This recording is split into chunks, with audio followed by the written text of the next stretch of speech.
And welcome back after a great and long pause. So teams are ready to jump into the Summoner's Rift. It's going to be NYYRIKKI versus Domino. I think this could be one of the bloodiest matchups coming in from this side of the bracket. So, Tom Kick, Eragon, let's talk about business. Some people might have not been here for the pre-show, so that's why we're going to revisit what we talked about between NYYRIKKI and versus Domino. I want to look into the mid lane. I want to understand champion pool because on one side it's like I'll play comfortable, I'll play until the late game, and then on the other side it's like I go to your face and I kill you. So that is something that we need to highlight as soon as production can slap in those graphics. But mostly it's Adi on one side 4 times in a row. Then you have Victor shared champion. There you go, and then the other side is like except the Zoe. This is where we get a little bit of the history in two Norwegian players. This is where I thrive in with the biases of Norwegian players. But I played against each other in the Norwegian Championship final. It became a 5-game series banger. And a lot of people would actually say that Zero, even though he lost the series, was the one performing really well in the mid lane. Also, Aragon mentioned it earlier today, that Energy actually has been the one on the team that really hasn't performed too well. He's playing the mages, and it's important that he actually gets through the early phase.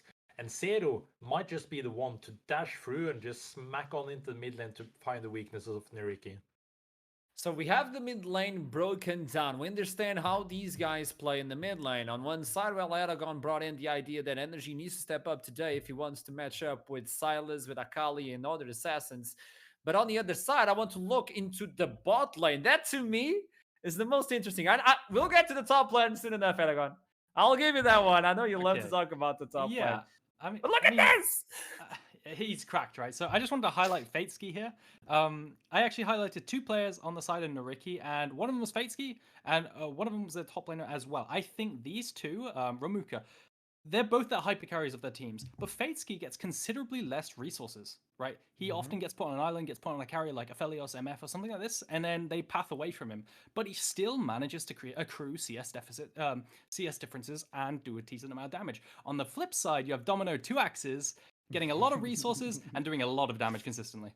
And it's not about the farm. It's about I'll go in. I don't care. Yeah. You'll fight for anything. So on other MOBAs, you can actually deny minions. You can kill your own minions, so the enemy loses on gold. The way to access play is if I constantly attack you while you're trying to last hit, you're gonna miss a few. And if you don't miss a few, your health bar will pay the price. So I really like the way he plays. And if he brings in the Draven, you can expect a bloody matchup. And now we can finally jump to the top side. And I'll give it to you, Aragon. I'll be quiet as a mouse so we can understand this. It's on you. Okay, breaking down these players, I think the most, unfortunately it's not highlighted on this graphic, I brought it up before, the most common pick probably this series will be the Olaf. Both of these players, if you take a look at their solo queues, they absolutely love Olaf. Obviously they have Aatrox as their most played, but we don't talk about that, Forbidden Champion. Olaf will be the pick of the series. And then on top of that, both of these players love their counterpick usage, right? So I actually casted in the Domino league, the Domino group, of this league, and Spuda was just getting counterpick after counterpick after counterpick after counterpick. But I will say there were instances where I was not impressed by Spuda, and he did seem a bit flip, not consistent in his decisions, specifically around Herald and stuff like this. However, Ramuka, this is, I think there's going to be a top diff. Ramuka looks crazy. His champ pool is terrible to play against. It's really infuriating champions like Akshan, Darius, Aurelia. Yeah, and he's just fantastic. If you watch him in team fights, if you watch his micro, it's just absolutely insane. It's important to highlight as well because some questions have come up to surface. Action is not upside down. That's the way the avatar is. So just to let everybody know, I had the same question. Because action shouldn't even be there. Range style player shouldn't exist. That is my opinion. Aragon, do you share it with me? I 100% share that opinion. I knew you were smart. I knew it. Somehow, I knew you had big brains. Moving on into this one. So we already know the mid lane, we know the bot lane, we know the top lane. Obviously, we need to talk about supports in jungle, and I'm going to jump into the jungle. Tom Kick, I'm looking at you on this one right now, okay? What defines these two junglers, and how can we expect them impacting this game? Yeah, what I think is really interesting though with the jungle matchup is that we talked about Omulfin earlier, but it's actually not Omulfin playing today. I saw it earlier in the Discord and they're having a new jungler, Voku, if I remember correctly, and I actually don't know anything about him. So I was like, okay, shit, what do we do now? there's a new player on the roster. I haven't been able to see anything about him. So what do we do? What do we expect? And this might actually be really good for Domino. Now they have cards. They're like, okay, there's a new jungler. What do you guys know about him? We're gonna pull out this. We don't know. This is the like X factor. Even though we're talking about all these laners, and then on the Ricky side, I think he needs to be playing the proactive early junglers. We talked about it. Domino wants to fist fight early. They want to be on the map. So if jungler on NYYRIKKI is on a champion that can help the team early, be able to get their laners through the early phase, they'll be able to scale with the scaling comp that they usually have, and that's a way to get the win for them. And that's the idea, because as a coach, you prepare your champion select to the players you are aware that are going to be playing. If you don't know how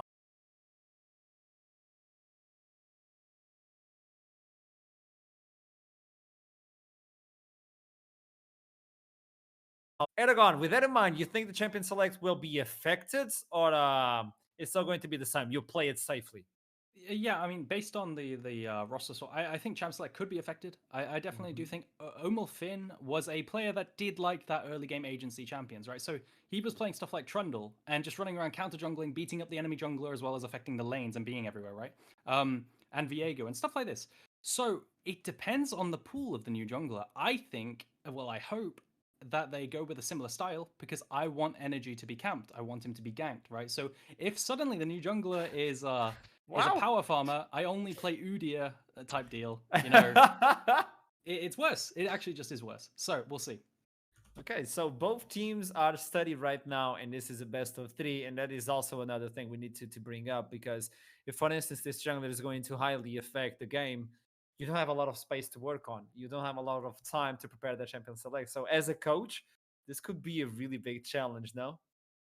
Yeah, of course. Like when you look at all the first thing you do is, of course, okay, you scout the OPGG. What accounts does he have? What the junglers do you actually see? What can you do? And then it's all about, okay, the history. What can we find on this guy? What have he recently been playing? Does he have a lot of experience? If he doesn't have a lot of experience, then it's like, okay, then we actually have no idea what to expect.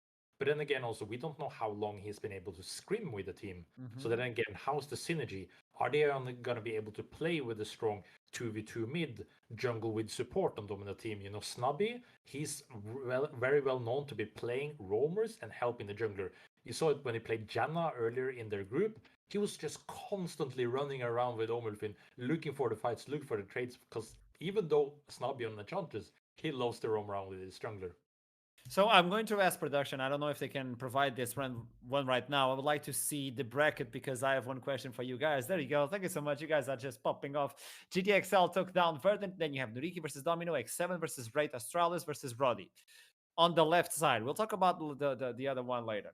What I want to ask you guys is, of all the matches we see on the screen, do we believe Domino is the team that could be capable of taking down a Division 1 team in the best of 3 knockout stage? Ooh, That's a hard one. Look, I'm gonna be real. I don't think it's happening. I don't think they're gonna beat NYYRIKKI. So yeah, so no team will be able to take a Division 1 team down. Is that it? Oh, okay. You asked across the entire board. Is that what you were asking? Yeah. I was focusing on this one to see if I could fish. But if that's not going to happen, if NYYRIKKI is not going to be defeated today by Domino, which of these teams that are not Division 1 could be able to take down a giant?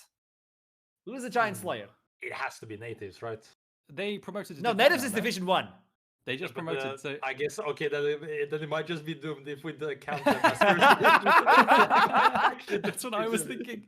Yeah, that was like okay. Like when they look at here, this is second division. But if they don't, I'm gonna say NYYRIKKI. Okay, I'm gonna say NYYRIKKI. Of all of them, I think NYYRIKKI's the only one who I would bet money on. I still don't think they will, but they have the highest chance. If there's a chance, this would be it. But it's like a 5% chance. I'm like that. Well, let's see it as we jump into the champion select, everybody. Hope you guys are ready back at home. Let's toss it to the champion select. Let's see if Aatrox is going to be online, available. I don't know why. But also, where is Hecarim? Where is Yumi? I don't care. Just leave it alone. But that would be a possibility.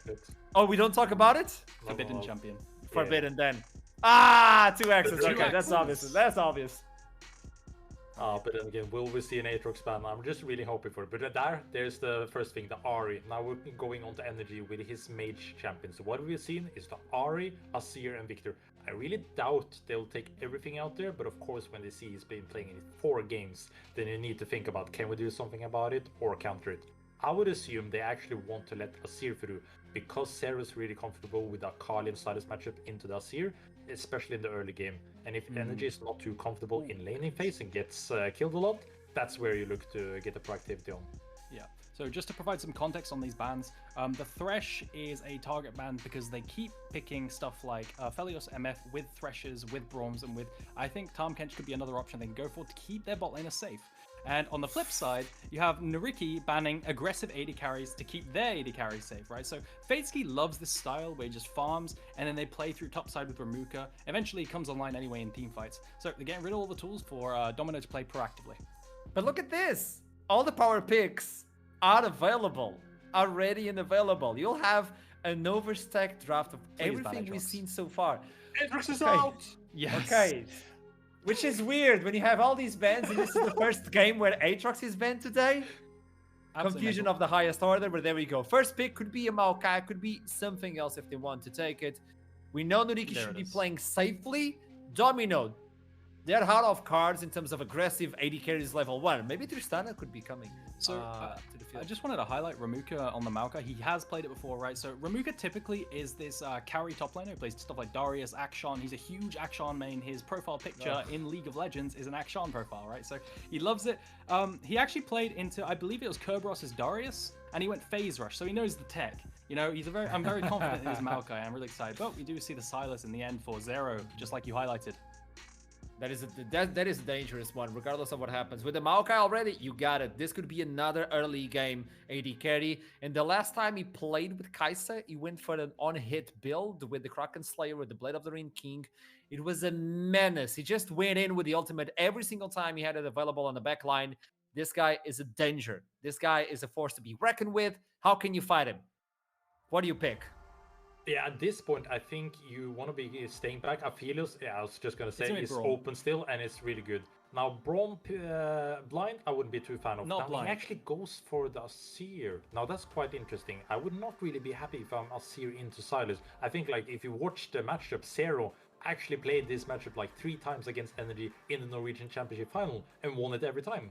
So I'm really looking forward to the middle matchup with Energy has learned.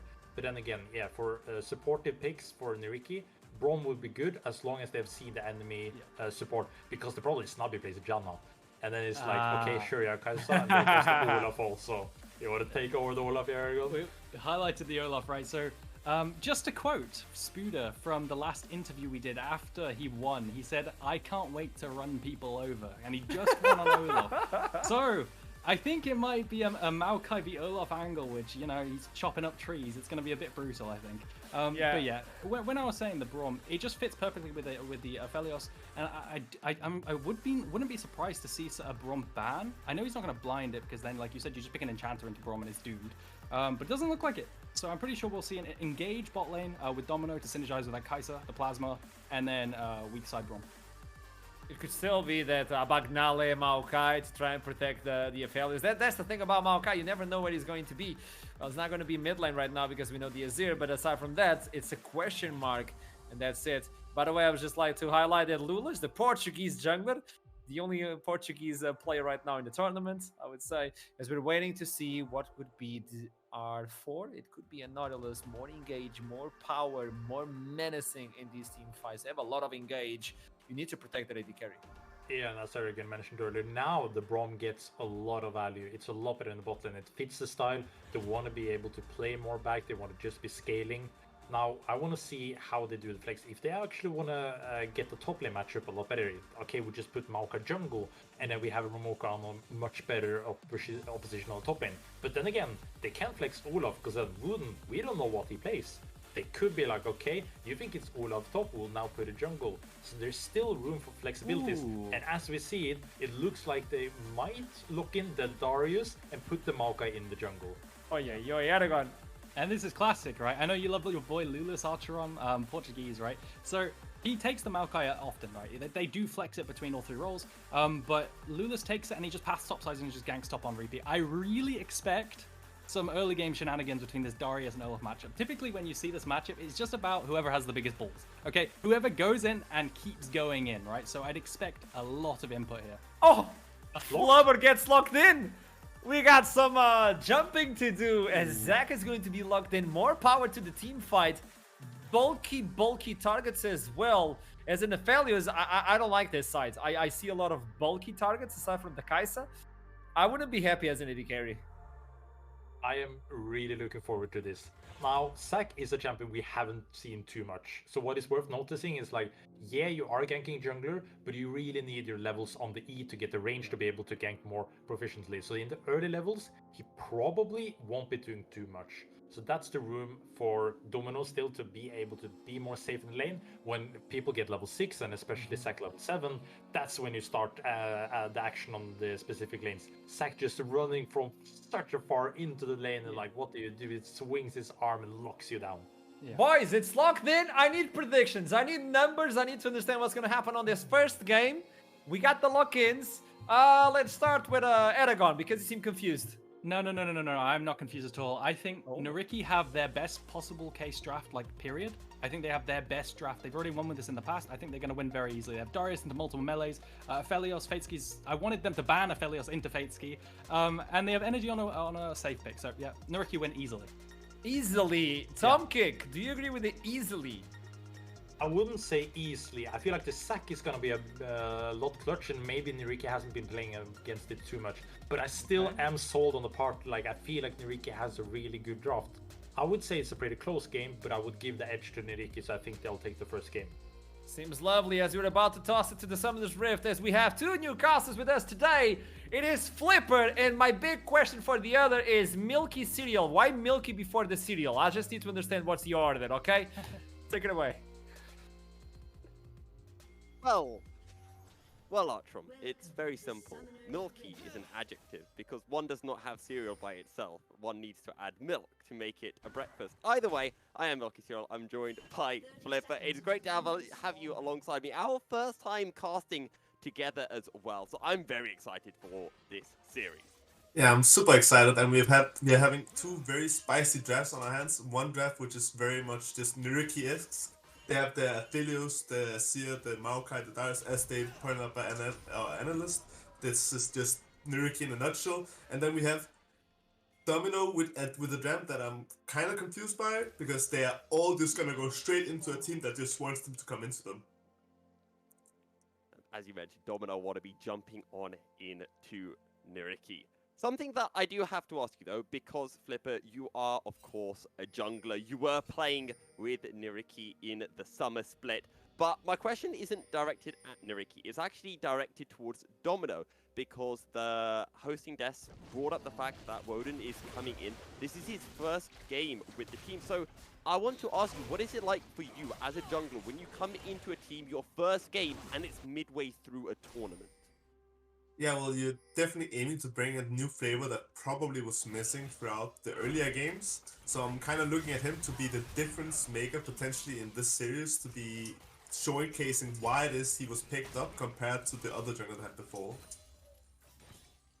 We were taking a look at a couple of the previous games that we did see from Domino when Omulfin was playing, particularly one game against Bast25 when he was on a Wukong. It was an absolutely incredible game. If you guys haven't seen it, I do thoroughly recommend going back and watching it. It had two elders, it had a 1 minute long fight around an elder as well. However, in the bottom lane, good hook onto Abignale. The Ignite is ticking down, 2 axes flashes forward. The auto isn't enough because the exhaust reduces the damage, and Abignale, like a madman, steps back in as Fateski flashes forward and picks up first blood against Domino. Slurby left by himself, locks down Fateski. Fateski will fall, but it's still a 2-for-1 with NYYRIKKI coming out on top. We're only 2 minutes in game, and already we see the bot laners just going head to head, going crazily aggressively against each other, and it is NYYRIKKI coming out on top with the Aphelios picking up both kills, which is massive for this game. You know, I thought we were going to come into this game, it was going to be nice and chill, we get to work on some narratives, but absolutely not. Bloodbath straight away. Yeah, and here we see the Nautilus hook landing beautiful on Abigail, and then it's just the overstep from 2-axis onto this Braum, and it just, this level up was so important because it basically means now they can turn it. They feel confident. Fesky, he sees the opportunity to flash and then kill off 2-axis, and then it's just Nautilus 1v2, not able to turn it completely around, does end up getting the kill in the end, which is massive in terms of making sure they don't get completely demolished here. 2 kills to 1, a very small goalie to the side of NYYRIKKI, but as you mentioned, both kills went over to Fatesky. That was a first blood kill as well. Reed, if you would be an absolute gentleman and show us... Oh, Reed even knows what I'm going to ask as well. Look at that, 300 goals straight away. Yeah, and still, it should be more calm from here on out. Now botlane has no summoner, so it does seem it could be a point of pressure from this Zac or from Lulas on this Maokai to go down there and try to see if you can punish either side, because they are playing CC tanky champions who can just jump in now with their own flash and see if they can actually punish the fact that they used everything already. Now, I do want to bring something up, and I'm just going to say, you know, Fatesky going with that ghost, if that was a heal, he would have stayed alive, he would have got a lot more minions, and I'm not flaming Fatesky at all. I want to get your opinions on what you think of that ghost pickup for an Aphelios ADC. Yeah, it's definitely a less big summoner in the early game, but the later the game goes, the more value you get out of the ghost. In these later stages of the team, in the later stages in team fights, a ghost can be the difference maker in whether or not you get to kite these big frontliners or big carries that are going to come into them. And we see Zac jumping in. In comes the Zac. The stretching strikes will pull Abagnale back towards the Domino, but NYYRIKKI say, yeah, we're happy to get pulled towards you. We'll continue to trade, but going back to what you said, having that ghost, the ability to kite back, as you mentioned, with this composition of Domino, they want to be jumping into NYYRIKKI, and NYYRIKKI want Domino to come towards them. Yeah, definitely. And we do see that since the bot lane, both blue on the summons, both junglers are down here, and it's going to look like it's going to be a brawl. And that's the elastic slingshot, but I don't think Wonder wants to go, and actually he is straight in onto the Braum. Snobby will find the kill onto Abagnale. A 3-man root comes through, but look at the damage from the Infernum. Snobby on the run. Snobby will fall.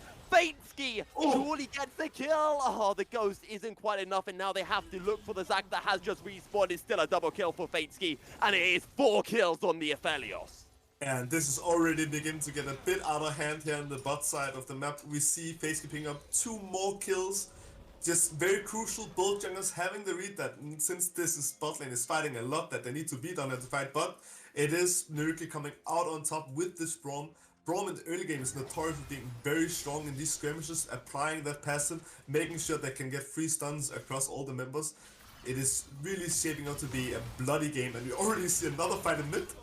Oh, and Zero is pushed under the tower. Abagnale not even needed. I know Tom Kick was talking about how these two players have played against each other time and time again in the Norwegian scene, but this time, Energy gets his revenge.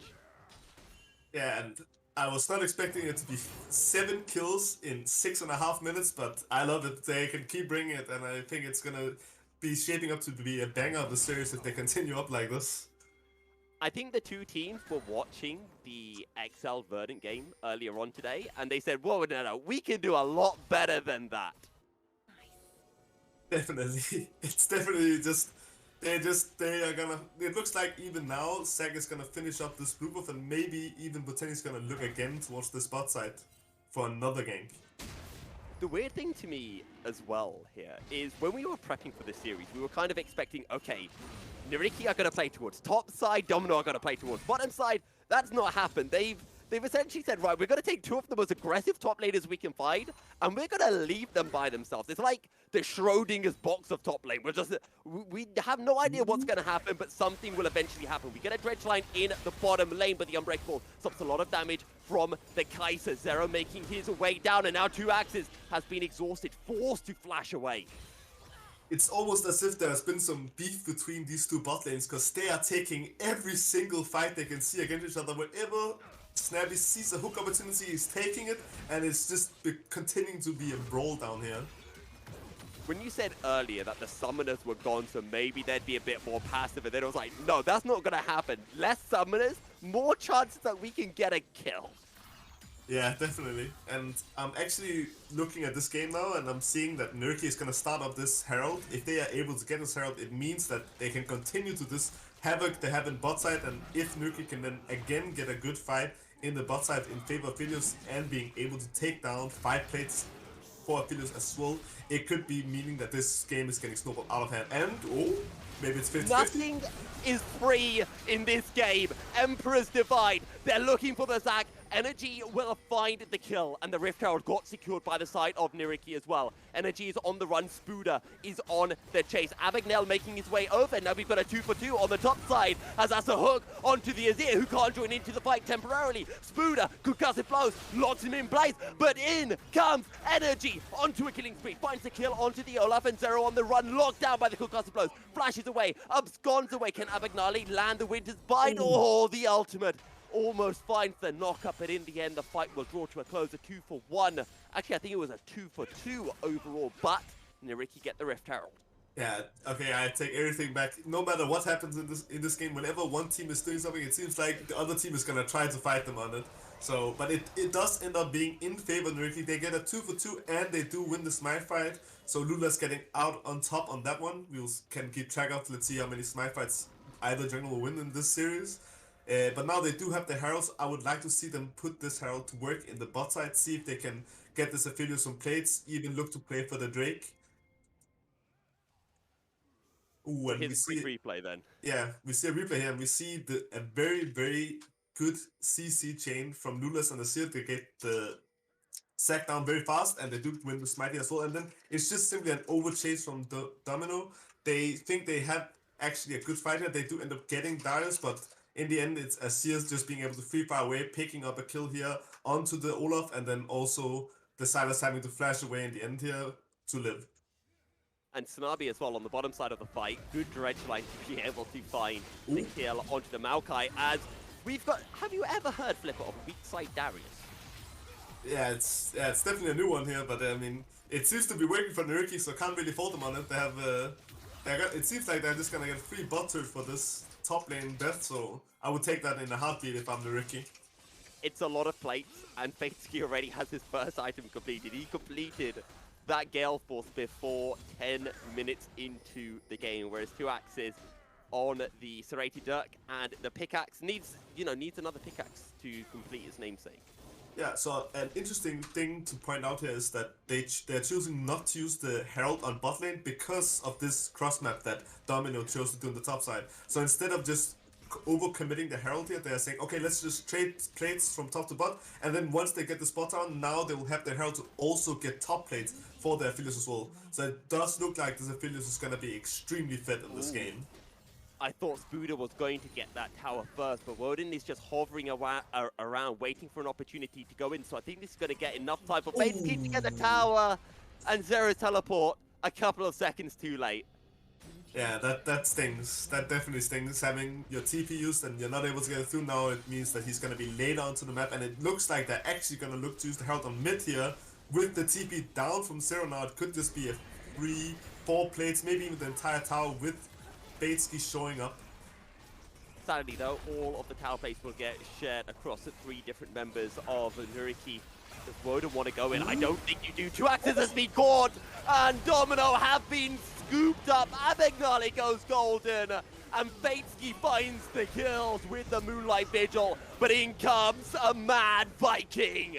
Energy, FaZe, Abagnale, all fall, and Domino get 3 for 2. Okay, so a good response from Domino after the turret falls. They're able to get a good trade back, 3 for 2. They do lose the tower, which does result in now they're gonna lose more map pressure with this mid lane turret going down. But it's good to see they pick up the big shutdown on Aphelios. They get it towards this Olaf, who might be able to take over in the mid game here.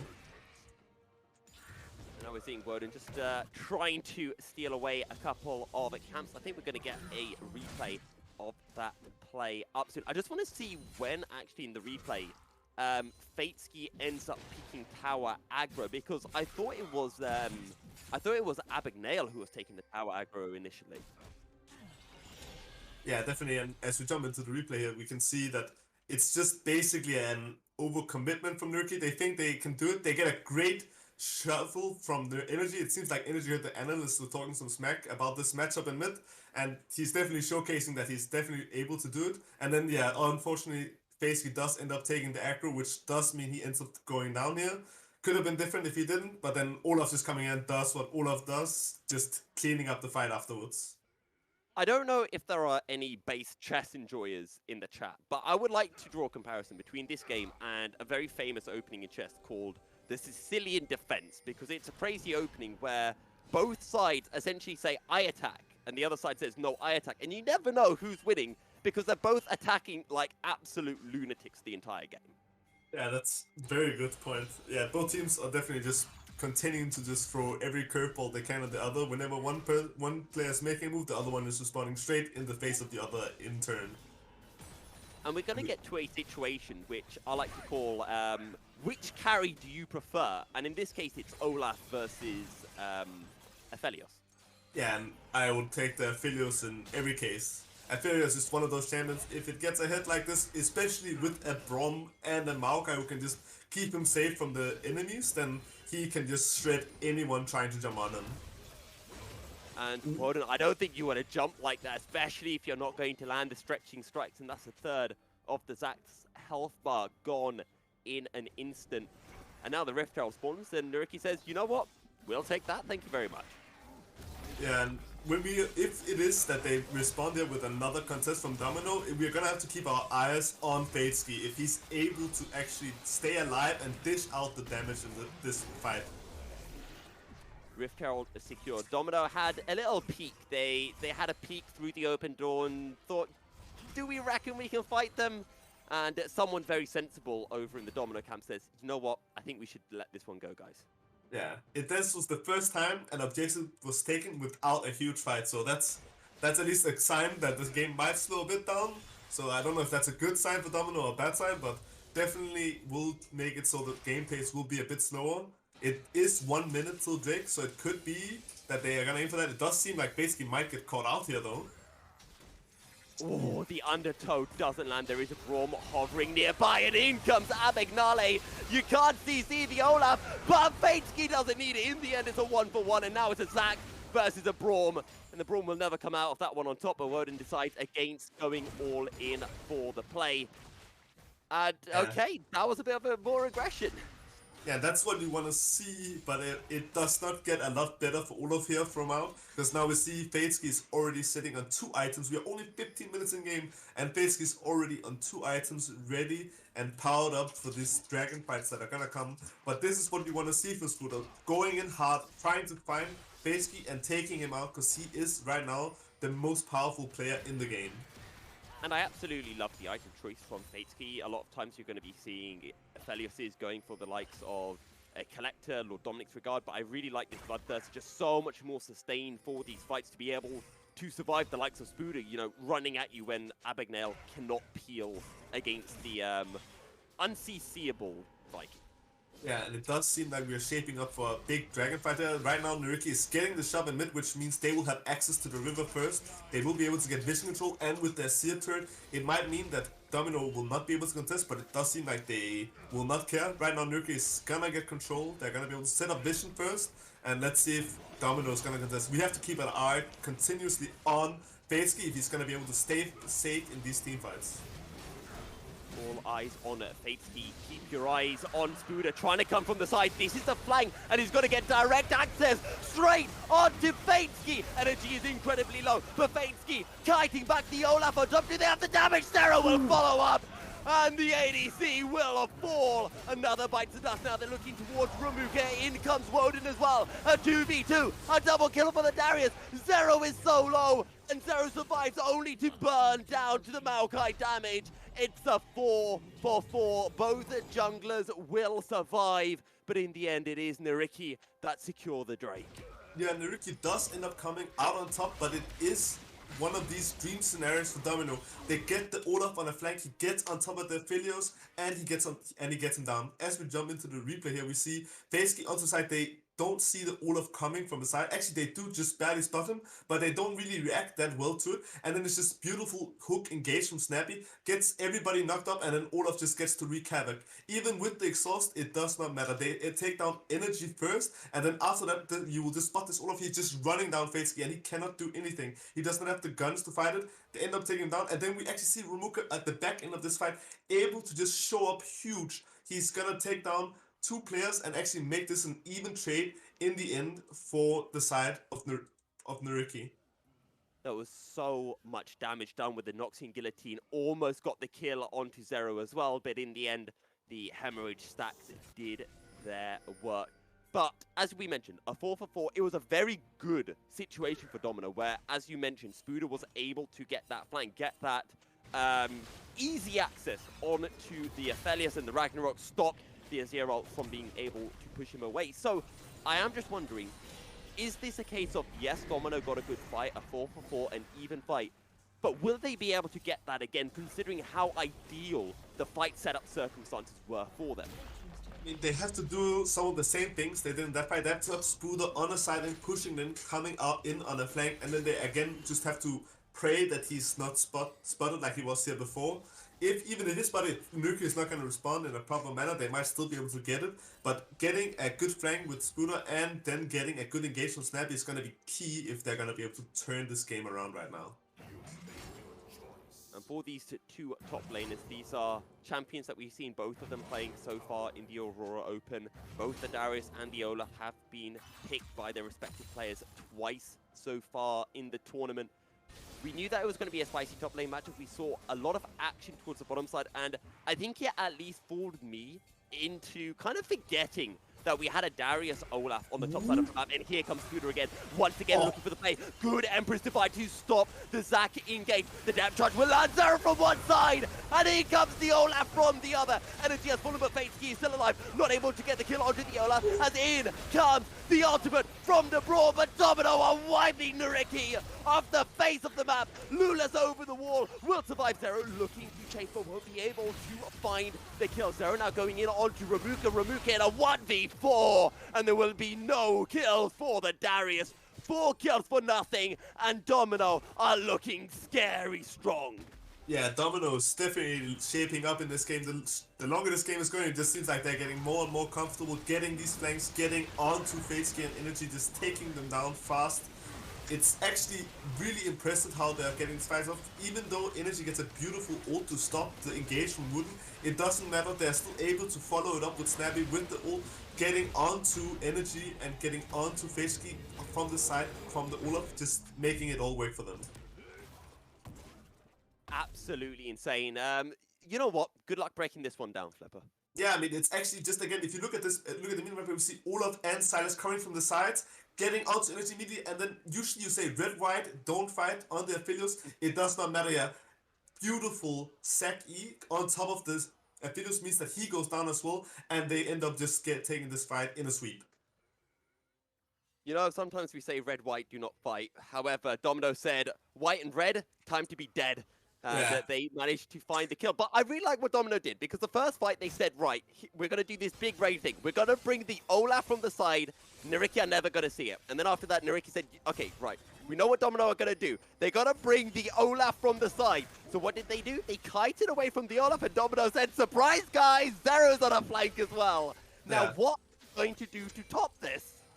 Yeah, I mean, right now they have to be really careful, because what NYYRIKKI is mistakenly doing is trying to siege. And what Zac loves is watching when you try to siege again. Oh, and we see a beautiful flank TP from Zero, and they're trying to engage again. However, is he going to be able to arrive in time? In goes to Axis into the backline again. Energy engaged on by Zero, and Zero will forward to Axis as well to kill onto Fateski. And NYYRIKKI are getting thrown apart. The damage dealers are nowhere to be seen. And Domino are ripe across the map. 5 members strong, and an Infernal Drake up for the taking. It's just so well done. They have a beautiful TP wall set up as NYYRIKKI is trying to take mission control in the river after shoving away. They immediately snap call, TP in, getting the flank, engaging immediately so they don't have time to react to the TP that's coming in on the flank, and they just end up sweeping them again. Now, Flipper, I love you, buddy, but I've got to do a bit of flaming to you because earlier on, Flipper, I said, who's the scarier carry? The Olaf or the Aphelios? And the Olaf's coming out on top right now. Yeah, definitely. I mean, it's looking like it's impossible almost for for FaZe to play these fights out because they just come with such good flanks. So even though he is incredibly strong, he's just one shot taken down by the onslaught that Domino is bringing into these team fights. Zero, Wooden, Spudo just going deep into it, and then they even have the Kaiser on top, just ulting in, just coming in with more damage, and they're just not able to prevent it. It just comes down to they're not able to stop these beautiful engagements we're watching from Snappy and from Spudo and from Wooden. Okay, Zero might be a bit too far forward. He's going onto energy, but Abagnale is here. He's going to land the Winter's Bite. Unbreakable comes through as well. They won't be able to find the concussive flows. West. Oh, that was beautiful! But I think Abagnale might die anyway, and out of nowhere comes the Nature's Grasp to keep NYYRIKKI alive. I thought that was going to be a NYYRIKKI kill, then I thought it was going to be a Domino kill, but somehow NYYRIKKI keep all members alive. That was a beautiful Bromo to save his own life, making sure that they don't end up losing the sport, because if they do end up losing the sport, that would just open up a siege very heavily. There is one thing we can point out. Oh, we are jumping. Oh yeah, there is one thing we can point out, that is that Domino's siege is very bad, and they do a very good wave clear on NYYRIKKI, so it is possible for them to actually slow down the game now, saying that they're able to just wave clear out of this. And as we see this here, we see that there's a very good combo here from NYYRIKKI. They're trying to take down Zero, but this Sonya is just slowing down. And then we have a beautiful ult from Abagnale stopping this attack coming in. It's so good. So, I mean, we want to see more of these things to actually stop the engages so that they're able to keep their carries alive right now. The most disgusting part of that was that Abagnale predicted when Woden was going to release the Elastic Slingshot, because he actually dropped the ult before Woden started jumping. So it was only the channel that got saw by that Farsight altercation ward. Insane. We do have a couple of minutes. So 1 minute 40 before Baron. We've got a couple of minutes before the Drake. So I want to break down the team fight. How do NYYRIKKI come back? Because if I remember correctly, we talked about NYYRIKKI have a composition that want Domino to come into them. And that's what Domino are doing. So how should NYYRIKKI be playing the fights differently from what they're currently doing to be able to answer Domino? Yeah, so what I want to see from NYYRIKKI is they sweep out vision. Because right now, how they've been using is that they have gotten vision in the river, but they have not been good enough at clearing out the vision in their jungle and behind them where they can come with the TP angles. If Domino is not able to come in from the sides or with the flank TP, it should be in favor of NYYRIKKI, the fights where they're just running straight into them. However, so far they have not been able to find out these sneaky walls Snappy has been able to put, and these sneaky flanks where they have been pincered from both sides. So ideally, I never want to see them try to siege mid lane again without having complete control of the sides first. Complete control of vision. We're going to be keeping an eye out on where those red wards are dotted around the map, and that's all on Abagnale to sweep those away, and Lulis as well. He also has the Oracle lens. But things are getting tight, considering that, you know, 10-15 minutes ago we thought, oh my god, Feinski like 5-1, it's all over. Domino again looking for a potential play, and this time it's Zero who's going to hijack away that Nature's Grasp, and Domino are looking towards the Nasher. Yeah, now it becomes the dangerous part of the game. Baron is gonna spawn now. How do you respond, NYYRIKKI? Are you just gonna walk straight into this Domino squad who has complete vision control and run the risk of being flanked again? Or are you just gonna say, okay, you can have the Baron, your siege is terrible, we're just gonna try to wave clear it out? The Nasher has been spotted. There's the teleport flank from Zero.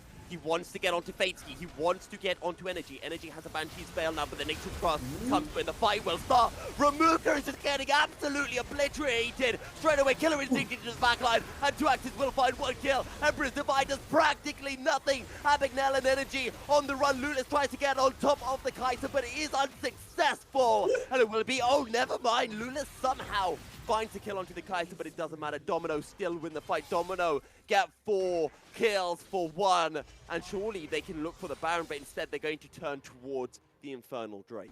Yeah, and that actually was so big that Lulas was able to kill 2X's, because was 2X alive, I'm sure they would jump straight for this Baron.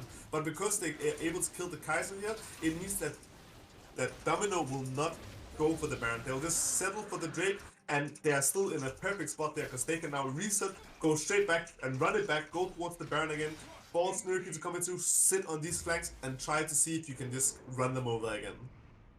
Okay, I do have a question for you, Flipper, and I want to look at scaling. Do you think if we get to a situation where everyone is on full items, one side will be at a particular advantage over another, or do you think it's still coming down to the team fight executions that we are currently seeing? Yeah, I mean, when looking at the compositions, as we see a Baron start from NYYRIKKI actually, wait, hold on. This hasn't been spotted. Woden is Does- nearby. Surely he's going to drop a ward. It will be spotted. Scooter is on his way. Zero is coming in as well. Again, the Empress Divide used to stop the Zac engage. But now NYYRIKKI are out of the Baron pit. And Domino themselves might be able to secure it. The Olaf going into Ragnar. Hijack. Empress Divide. The Baron Asher secured by the side of NYYRIKKI. 2 axes. Free firing, but it doesn't matter. He's all alone. And when things come to the pivotal moment, it is NYYRIKKI once again who win the fight 5-for-1. Yeah, we have been talking about Faceky all game, but in the end, it is Remuka showing up huge, picking up a triple kill here in this fight and just taking over. I even think that they're able Like to end here potentially. This is actually crazy. I don't care who you are, you have to feel so damn bad for Domino. They were winning every single fight, and NYYRIKKI find one fight that matters. They steal the Baron, they steal the lives of Domino, and NYYRIKKI will take game 1. Yeah, I would even say that they steal the game. They are losing every fight throughout the entire game, and they end up coming up huge in the end here. That's so crazy. I don't know what to say. Yeah. Like, what do you say to that? Yeah, that was definitely just crazy. I'm so confused how they were able to just all of a sudden just take a fight. I mean, every fight we saw from them so far, they were just getting demolished. They just got destroyed. And then all of a sudden, Remuka, we just saw him just ult upon ult upon ult with the reset and just take everybody down on the styles. You know, I've only got one thing to say for that. You know, in England, sometimes we've got 2-for-1 offers at Domino, but in the end, NYYRIKKI found a 4-for-1 offer. They took the offer, they took the win, and we're going to hand it over to our wonderful analyst desk to, I guess, try to break down that game. Good luck!